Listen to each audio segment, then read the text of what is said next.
Welcome મિત્રો. ફરીવાર ફિઝિક્સના ધોરણ 11 ચેપ્ટર 2 માં આપણે મળ્યા છીએ. તો અગાઉ આપણે બધા જોઈ ગયા છીએ એ અલગ અલગ રાશિઓ. એક તો આપણે ખાસ કરીને જોયું તો મૂળભૂત રાશિઓ કઈ કઈ છે એ વિશે આપણે ચર્ચા કરી હતી. ઓકે, મૂળભૂત રાશિઓમાં જે મહત્વની વધુ અગત્યની છે, જેનો આપણે વધુ ઉપયોગ કરીએ છીએ, દળ છે, અંતર છે અને સમય. ઓકે, એનું માપન કઈ રીતે કરવામાં આવે છે અને સાથે સાથે એમાં વિસ્તાર ક્યાંથી ક્યાં સુધીનું છે એની આપણે થોડી ચર્ચા કરી હતી. એથી આગળ વધીએ આપણે એ પહેલા બીજી એક ખાસ બાબત તમને કહેવી છે કે આજની જે પરિસ્થિતિ છે વિકટ, એ વિકટ પરિસ્થિતિમાં આપણે મોબાઈલથી ભણવું ફરજિયાત થઈ ગયું છે.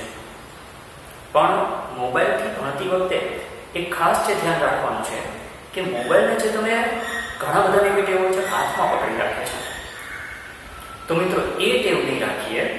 મોબાઈલ ઓછામાં ઓછો આપણી આંખથી ઓછામાં ઓછો 1 ફૂટે હોવો જોઈએ.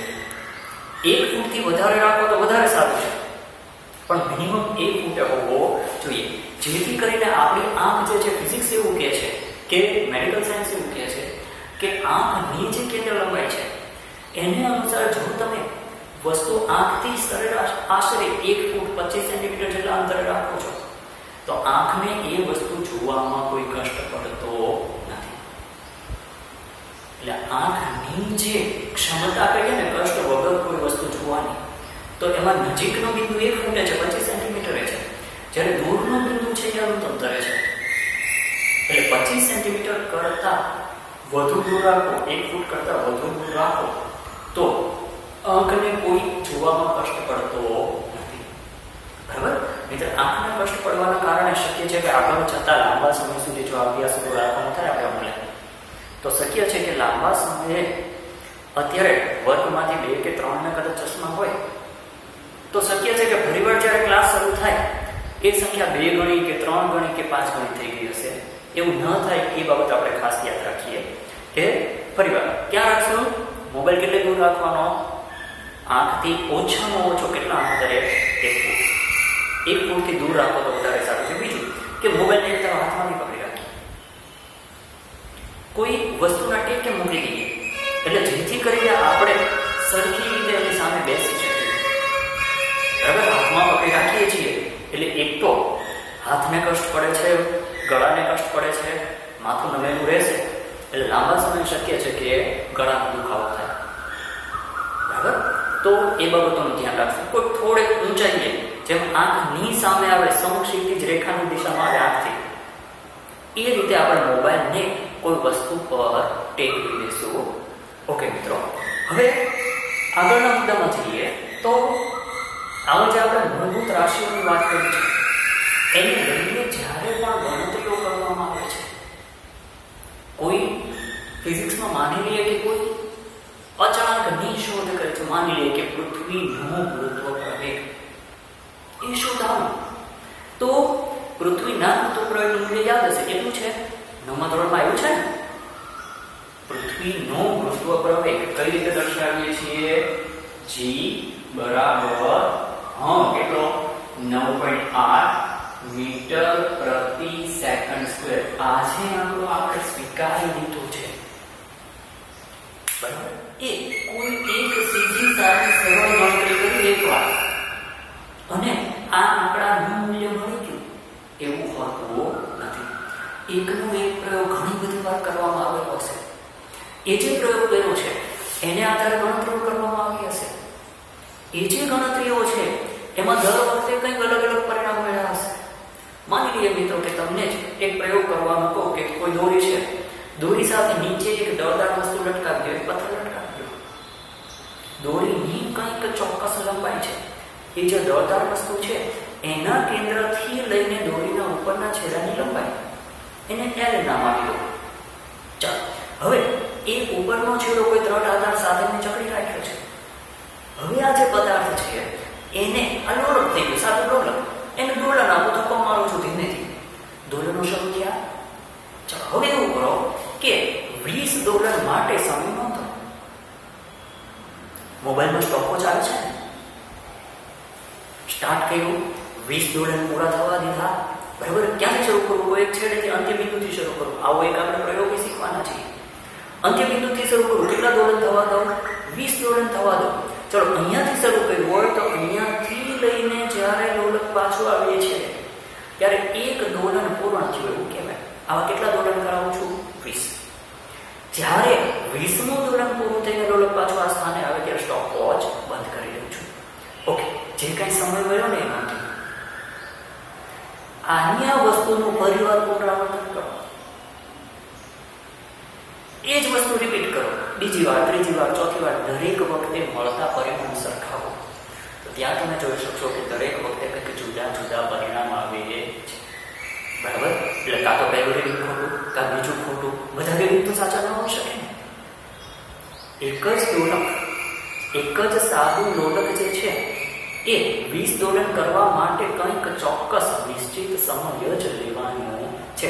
પણ જ્યારે નોંધીએ છીએ, પ્રયોગ કરીએ ત્યારે દર વખતે જુદો જુદો સમય મળે છે.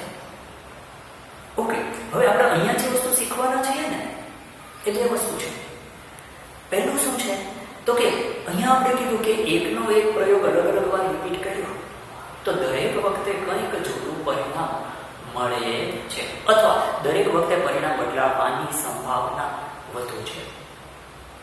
બરોબર, તો એવું શું કામ થાય છે?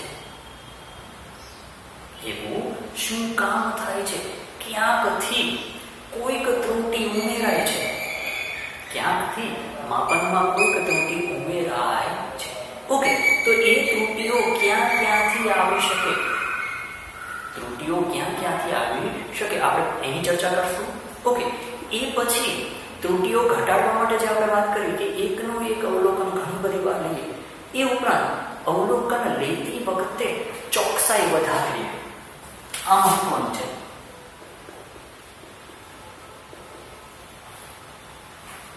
ચોકસાઈ. ઓકે, એ ઉપરાંત શબ્દ છે સચોટતા. માપનમાં સચોટતા. ઓકે, આ બંને વચ્ચેનો ભેદ સમજીએ કે તો એ તો આપણે ચોકસાઈ અને સચોટતા શીખવાના છીએ. બરોબર, એ ઉપરાંત બીજું જે શીખવાનું છે કે ત્રુટીના ઉદ્ભવ સ્થાનો કયા કયા છે, ક્યાંથી ત્રુટી ઉદ્ભવી શકે. ઓકે, ચલો, ત્રુટી ઉદ્ભવ્યા પછી એ ત્રુટીઓની ગણતરીઓ, ત્રુટી સાથે પરિણામની ગણતરી કઈ રીતે કરવી, એટલા મુદ્દા આપણે આજે આ લેક્ચરમાં શીખવાના છીએ. ને એ જે ગણતરીઓ કરીએ છીએ એમાં ગણતરી સાથે કઈ રીતે પરિણામ રજૂ કરી શકાય. ઓકે, હવે જે ત્રુટી ઉદ્ભવી છે એનો એક પ્રયોગ જો બીજી વ્યક્તિ કરે તો પહેલા વ્યક્તિએ કરેલો પ્રયોગ સારો કે બીજા વ્યક્તિએ કરેલા પ્રયોગમાં વધુ ચોકસાઈ છે, એની સરખામણી કેવી રીતે કરવી, તો એ બાબતો આજે આપણે આજના ટોપિકમાં શીખવાના છીએ. તો આગળ વધીએ કે માની લઈએ કે કોઈ તમને નાનકડો એવો એક ધાતુનો ટુકડો આપી દીધો છે, સળિયો, એક નાનકડો એવો સળિયાનો ટુકડો આપી દીધો છે. હવે એવું કહો કે આ જે સળિયો છે એની લંબાઈ નક્કી કરો. ચાલો, મારી પાસે માની લો કે જે સળિયો છે એની લંબાઈ કંઈક 2. આ વાસ્તવિક લંબાઈ કહું છું, વાસ્તવિક લંબાઈ કેટલી છે તો કે 2.192 સેન્ટીમીટર છે. વાસ્તવિક લંબાઈ કેટલી છે? 2.192 સેન્ટીમીટર. આવો કોઈ ટુકડો તમને આપી દીધો. હવે એક વ્યક્તિ જે માપન લે છે એ પ્રથમ પ્રયોગ કર્યો, બીજો વ્યક્તિ માપન લે એને બીજો પ્રયોગ કહો. ચલો, પ્રથમ વ્યક્તિએ જે માપન લીધું છે એ કોઈ સાદી જે સ્કેલ છે ને એની મદદથી માપન લે છે. તો સાદી સ્કેલ છે એ પોઈન્ટ પછી સેન્ટીમીટરમાં એક આંકડો માપી શકે. એનું વિભેદન કેટલું થઈ ગયું? 0.1 સેન્ટીમીટર. સાદી જે સ્કેલ છે એ નાનામાં નાનું 1 મિલીમીટર મૂલ્ય એટલે કે 0.1 સેન્ટીમીટર જેટલું મૂલ્ય માપી શકે છે. એની સામે બીજી વ્યક્તિ જે પ્રયોગ કરે છે એને આપું છું vernier calipers. Okay, vernier calipers જે છે એની માપન ક્ષમતા અથવા એનું વિભેદન કેટલું છે તો કે પોઈન્ટ પછી સેન્ટીમીટરમાં પોઈન્ટ પછી બે આંકડા માપી શકીએ છે. એટલે એવું કહો કે સચોટતા જો તો કોની વધારે છે, વધુ સચોટ પરિણામ કોણ આપી શકે છે તો કે પોઈન્ટ પછી એક આંકડો આપી શકે છે, અહીંયા પોઈન્ટ પછી બે આંકડા આપી શકે છે. તો સચોટતાની દ્રષ્ટિએ જો વિચારું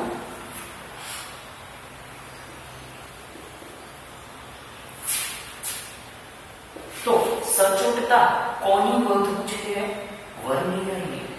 કોની ઓછી છે, સાદી જે સ્કેલ છે એની સચોટતા કેવી, ઓછી.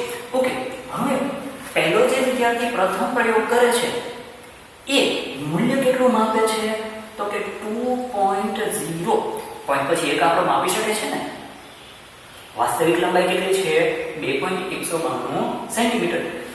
પહેલો પ્રયોગ કરતા પહેલો વિદ્યાર્થી શું મૂલ્ય માપે છે 2.0 સેન્ટીમીટર. એનો એક પ્રયોગ જ્યારે બીજો વ્યક્તિ કરે છે તો એ કેટલું માપે છે, જો એની પાસે જે સાધન છે એની સચોટતા કેવી છે, વધારે છે.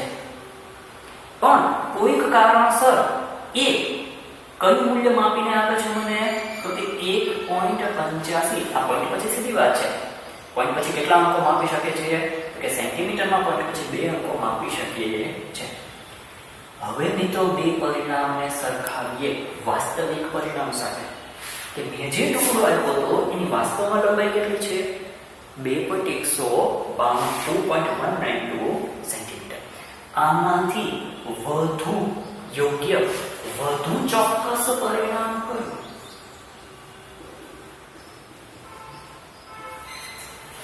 તમારી દ્રષ્ટિએ કયું લાગે છે 2.192 એ વાસ્તવિક. 192 તો ન વંચાય ખરેખર, કારણ કે પોઈન્ટ પછી 100 આવે નહીં, બરાબર. 2.192 સેન્ટીમીટર છે વાસ્તવિક લંબાઈ. એની સામે એક એ 2.0 સેન્ટીમીટર માપ્યું, બીજા 1.85. વધુ ચોક્કસ પરિણામ કયું છે, બરોબર છે. કયું પરિણામ વધુ ચોક્કસ છે? ઓકે, ચોકસાઈ વધુ. સચોટતા કેવી છે? જેની ચોકસાઈ વધુ છે એની સચોટતા કેવી છે, ઓછી. ઓકે, એની સામે જેની સચોટતા વધુ હતી એની ચોકસાઈ કેવી છે, ઓછી છે. તફાવત ખ્યાલ આવ્યો? ચોકસાઈ કોને કહેશું તો કે જે પરિણામ વાસ્તવિકની વધુ નજીક હોય એ કેવું છે, વધુ ચોક્કસ છે. સચોટ કયું પરિણામ છે તો કે જે પરિણામમાં પોઈન્ટ પછી વધુ અંકોને ધ્યાને લેવામાં આવે છે. આ એક માત્ર ઉદાહરણ ખાતર છે. તો અહીંયા આપણે ચોકસાઈ કોને કહેશું અને સચોટતા કોને કહેશું એનો આછેડો ખ્યાલ મેળવો. ઓકે, હવે આગળના મુદ્દામાં જઈએ. તો જે કોઈ માપન કર્યું છે, આપણે અગાઉ કીધું કે પહેલી વ્યક્તિએ કંઈક માપન કરેલું છે, બીજીએ માપન કરેલું છે. પહેલી વ્યક્તિની ચોકસાઈ વધુ તો સચોટતા ઓછી છે, બીજી વ્યક્તિની ચોકસાઈ ઓછી પણ એની પાસે જે સાધન છે એની સચોટતા કેટલી છે, વધારે છે. ઓકે, તો અહીંયા બંને વ્યક્તિએ જે માપન કર્યું એમાંથી કોઈ પણને જે વાસ્તવિક રીડિંગ હતું, જે વાસ્તવિક લંબાઈ હતી એ મળી નથી. તો વાસ્તવિક લંબાઈ અને મેળવેલી લંબાઈ વચ્ચે કંઈક તફાવત છે. એ જે તફાવત છે એને આપણે શું નામ આપશું? ત્રુટી. એ થઈ ગયું માપનમાં ત્રુટી. ઓકે, તો ત્રુટી કઈ કઈ રીતે ઉદ્ભવી શકે એની વાત કરીએ.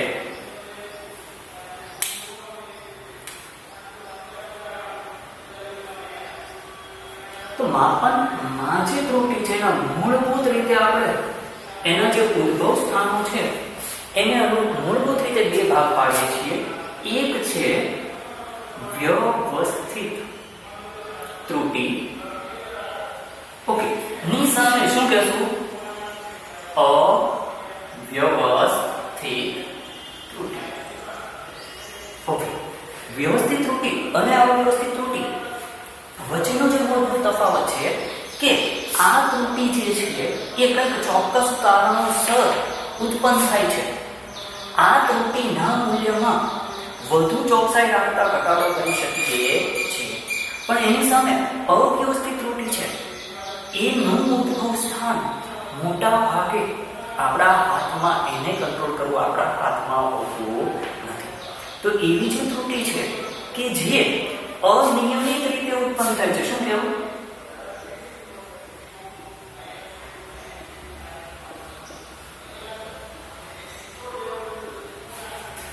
અનિયમિત રીતે ઉત્પન્ન થાય. જ્યારે વ્યવસ્થિત ત્રુટિ કેવી છે? તો કે નિયમિત રીતે ઉત્પન્ન થાય.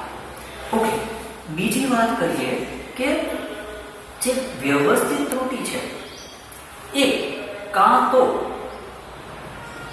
ધન અથવા ઋણ, કાં ત્રુટિ ધન હશે અથવા કેવી હશે? ઋણ હશે. ઓકે, એની સામે અવ્યવસ્થિત ત્રુટિ છે એ કેવી હોય?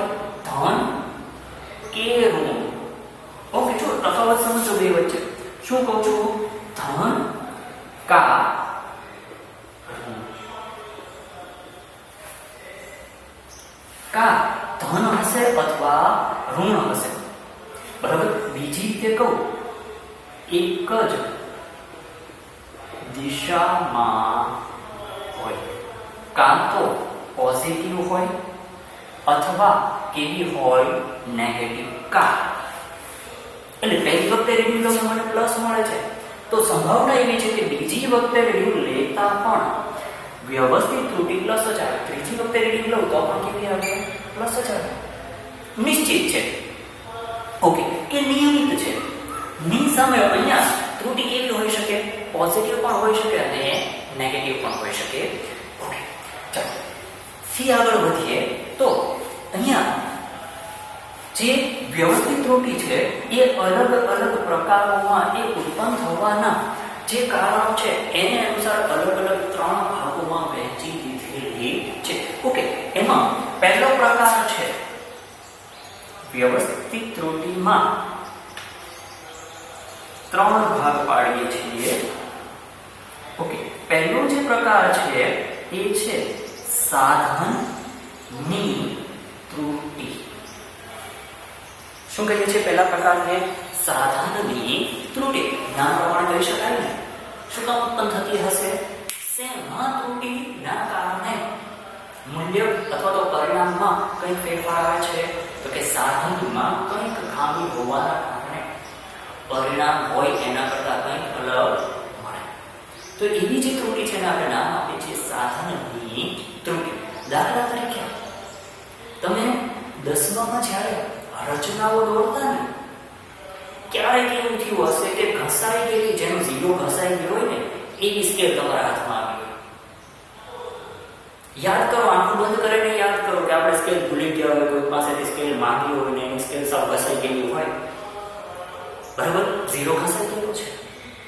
હવે શું થશે? ઓકે, જે થોડું ઘણું જો મગજ વાપર્યું હોય તો 0 ને ખસેડી નાખે કે ચલો 0 થી જે રીડિંગ લેવાનું તે રીડિંગ ક્યાંથી લે? 2 થી લે કે 3 થી લે.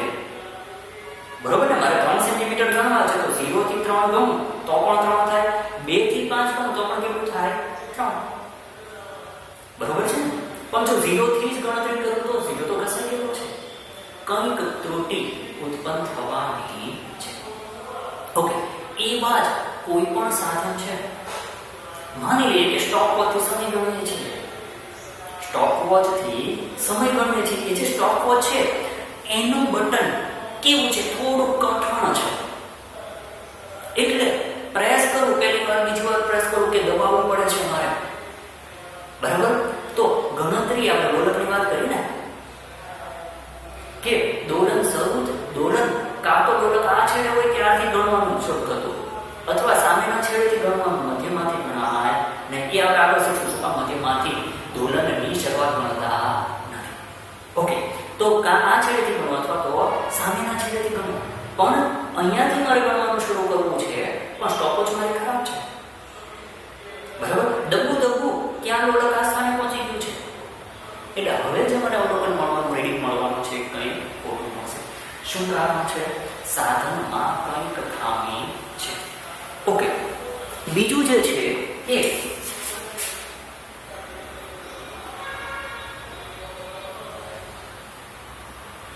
પ્રયોગ કંઈક ખામી હોય. ચલો મિત્રો, આપણી જે કોઈ પ્રયોગ કરવાની જે પદ્ધતિ છે, પ્રયોગ કરવાની અથવા તો રીડિંગ લેવાની જે કઈ પદ્ધતિ છે, જો એમાં કંઈક અપૂર્ણતા હશે, રીડિંગ કંઈક ખોટી રીતે લેવામાં આવે છે, કે જે કોઈ સાધનોની ગોઠવણ છે એ ખોટી કરેલી છે. માની લો કે જ્યારે કોઈ રીડિંગ લઉં છું, બરાબર, ત્યારે કોઈ સાધનને મારે સીધું ગોઠવવાનું છે. કેવું ગોઠવવું છે મારે? તો કે આ રીતે શિરોની દિશામાં ગોઠવવું છે, પણ એના બદલે પહેલેથી કંઈક સેજ ત્રાસમાં હશે તો, બરોબર ને? તમે જે પદ્ધતિથી પ્રયોગ કરો છો એ પદ્ધતિમાં કંઈક ખામી છે, બરાબર? ઓકે, થી આગળ વધીએ તો ત્રીજો જે ત્રુટિનો પ્રકાર છે એ કયો છે? વ્યક્તિગત ત્રુટિ. ઓકે, વ્યક્તિગત ત્રુટિ. જે વ્યક્તિ રીડિંગ લેનાર છે, જે પ્રયોગ કરતા છે, એની કંઈક અણસમજ અથવા તો અનાવડત, પ્રયોગકર્તાની કંઈક અણસમજ અથવા તો અનાવડત ના કારણે જે ત્રુટિ ઉદ્ભવે છે એને આપણે નામ આપીએ છીએ વ્યક્તિગત ત્રુટિ. જેમ કે માની લઈએ કે કોઈ ટેસ્ટ ટ્યુબ છે, ટેસ્ટ ટ્યુબ લાગતી તો નથી, પણ માની લો કે ટેસ્ટ ટ્યુબ છે, બરાબર? અથવા આપણે જે દવાની સિરપ પીએ છીએ ને, એ સિરપની નાનકડી એવી ઢાંકણી આવે છે બોટલની ઉપર. એ ઢાંકણીમાં કાપા હશે કે 2 ml, 2.5 ml, 3 ml, 3.5 ml, 4 ml, 5 ml જેવા કાપા હશે. ઓકે, ચલો હવે એ જે ઢાંકણી છે, એ ઢાંકણીમાં હું દવા ભરું છું, પણ મારી જે જોવાની પદ્ધતિ છે, કઈ રીતે જોઉં છું? અહીંયા સુધી દવા ભરાયેલી છે, તો જ્યાં સુધી દવા ભરાયેલી છે મારે કઈ રીતે જોવું પડે? જોશ, મારી આંખની લાઈનમાં દવા નીચે ઉપરની સપાટી, સિરપ નીચે ઉપરની સપાટી છે, ક્યાં આવી જોઈએ? મારી આંખની લાઈનમાં આવવી જોઈએ. એના બદલે આ રીતે અવલોકન લઉં તો, અથવા આ રીતે અવલોકન લઉં તો, બરાબર, કંઈક ત્રુટિ ઉત્પન્ન થવાની છે. દવા કાં વધુ ભરાઈ જશે, અથવા જે કીધી છે ડોક્ટરે એના કરતા દવા ઓછી ભરાશે, બરાબર? તો આ જે ત્રુટિ છે એ કોના કારણે છે? વ્યક્તિના કારણે. વ્યક્તિને રીડિંગ લેવામાં કંઈક તકલીફ છે, વ્યક્તિને રીડિંગ લેતા પૂરતું આવડતું નથી, કહી શકાય ને. ચલો, એની સામે અહીંયા જે અવ્યવસ્થિત ત્રુટિ છે એ કેવી છે? તો કે કંઈક ઉદ્ભવવાનું કારણ શું છે? કંઈક બાહ્ય પરિબળો. કેવા પરિબળો છે? મોટા ભાગે કંઈક બાહ્ય પરિબળો, બરાબર? જે પરિબળો આપણા હાથમાં નથી, જે પરિબળોને મોટા ભાગે કંટ્રોલ કરવા શક્ય નથી, બરાબર? જેમ કે દાખલા તરીકે કોઈ પ્રયોગ દરમિયાન આપણે માની લઈએ કે ઓહમના નિયમનો પ્રયોગ કરીએ છીએ, વોલ્ટેજ માપીએ છીએ. ઓહમના નિયમના પ્રયોગમાં આપણે વોલ્ટેજનું માપન કરવું છે, તો એ વોલ્ટેજનું માપન આપણે કરીએ છીએ ત્યારે શું કરીએ છીએ? તો કે મેઇન લાઈનમાંથી, મેઇન લાઈન જે આપે છે ને એ તો એસી છે, મેઇન લાઈનમાંથી કોઈક પાવર સપ્લાયમાં રેગ્યુલેટ કરવા માટે એને ક્યાં આપીએ છીએ? કોઈક રેગ્યુલેટરમાં, પાવર સપ્લાયમાં આપીએ છીએ. તો એ જે આપણો ડીસી પાવર સપ્લાય અથવા ડીસી રેગ્યુલેટર કહીએ છીએ, તો એ જે ડીસી રેગ્યુલેટર છે, જો એના વોલ્ટેજમાં કંઈક ફ્લક્ચ્યુએશન, કંઈક વધઘટ થતી હશે, તો સામે આપણે જે નોંધેલા વોલ્ટેજ છે એમાં પણ કંઈક ફેરફાર આવવાનો છે. તો એ જે ફેરફાર છે એ નથી આપણી કોઈ ભૂલ એમાં, બરાબર? શક્ય છે કે સાધનમાં પણ કંઈ ભૂલ ન હોય, પણ ઉપરથી જે વોલ્ટેજ ફ્લક્ચ્યુએટ થાય છે એના કારણે, અથવા જે કોઈ સાધન છે, હા અહીંયા લઈશ, ઓકે, સાધનની ત્રુટિમાં પણ આવી શકે ને. જો સાધનમાં ખામી હશે તો એ ક્યાં જશે? સાધનની ત્રુટિમાં. બનાવટ નબળી હશે તો ક્યાં જશે? સાધનની ત્રુટિમાં. પણ કોઈ બાહ્ય પરિબળ જો અસર કરતું હોય, બરાબર, જેમ કે એવું કહીએ કે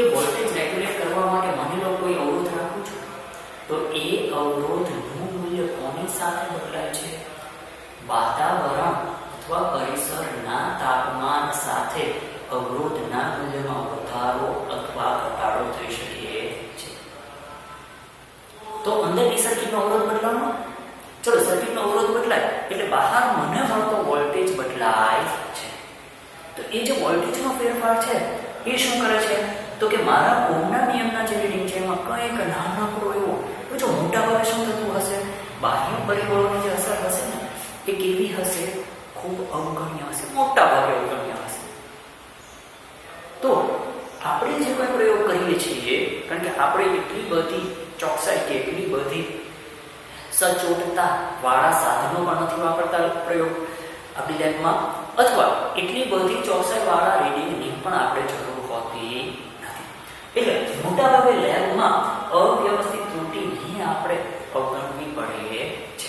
ઓકે, સાથે સાથે બીજી એક જે ત્રુટિ છે કે જેને અહીંયા ખરેખર તો ન લઈ શકાય, આમાં કે આમાં ગમે એમાં ગણી શકો, પણ સામાન્ય રીતે અવ્યવસ્થિત ત્રુટિ તરીકે લેવામાં આવે છે. એ છે લઘુત્તમ માપનમાં ત્રુટિ.